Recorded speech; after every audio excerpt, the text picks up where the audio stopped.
ouvrir les yeux de notre jeunesse marocaine, de nos médias, sur l'importance de ce patrimoine, qui est l'essentiel du Maroc, l'histoire. Si on perd le patrimoine, on perd quoi? L'histoire du Maroc.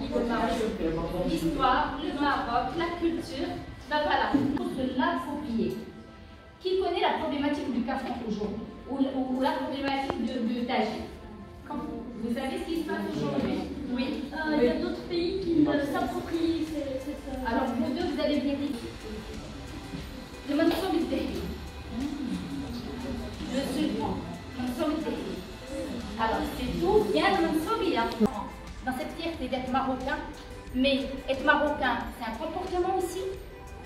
C'est une consommation aussi. Nous sommes consommateurs, mais nous sommes acteurs de la recherche de l'histoire et du patrimoine. Donc c'est un concours photo qui est agrémenté d'un argumentaire, d'accord, pour dire voilà qu'est-ce que représente la photo pour moi. Donc vous avez cette chance quand même d'avoir un outil numérique qui est entre vos mains. Il suffit de chercher. Et ce qui est incroyable, c'est que quand vous tapez le patrimoine marocain, ben vous avez plusieurs versions. Il faut se projeter dans chaque choix national. Et donc là, il y a des membres de Diana Maroc, ça ne se fait pas partout dans le Maroc. Chacun, qu'est-ce qu'il prend comme responsabilité? Donc Mehdi Chafer, il est en Suède, mais il va sillonner l'Europe, les États-Unis, etc. pour aller vers les Marocains du Maroc qui sont une fierté, une espèce. Donc le digital est un outil de transmission et de débat. Donc l'un des volets de Diana Maroc, c'est d'ouvrir le débat par ce volet-là. Et de passer, de transmettre un outil qui est indispensable aujourd'hui, qui est le digital, entre les mains de l'artisan. Et l'artisan est très intelligent. Il capte vite, il est intelligent, il sait ce qu'il dit, et il ne peut y avoir de meilleur lecteur ou écrivain ou narrateur que l'artisan pour son produit à lui.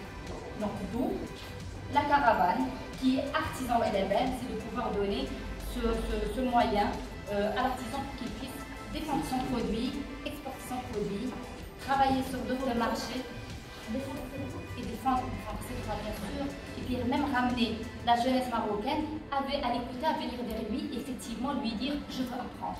Et il ne demande que ça. Voilà. Donc, de valeur. On n'a pas mis la lumière sur ces gens-là et sur leur savoir-faire pour investir dessus, pour leur donner les moyens de pouvoir développer dans leurs ateliers et de pouvoir transférer ou transmettre leur savoir-faire aux apprentis. Et c'est ce qui est problématique. Si on ne transmet pas, c'est qu'il y a un point, il y a deux points, un point. Puis finalement, il y a une fin. Et c'est ce qui est malheureux. On est dans ces situations de chacun de nous et qu'on doit faire et qu'on doit aussi transmettre à notre entourage, d'accord, et on doit encourager les Marocains avec nous à penser comme ça et à penser Maroc.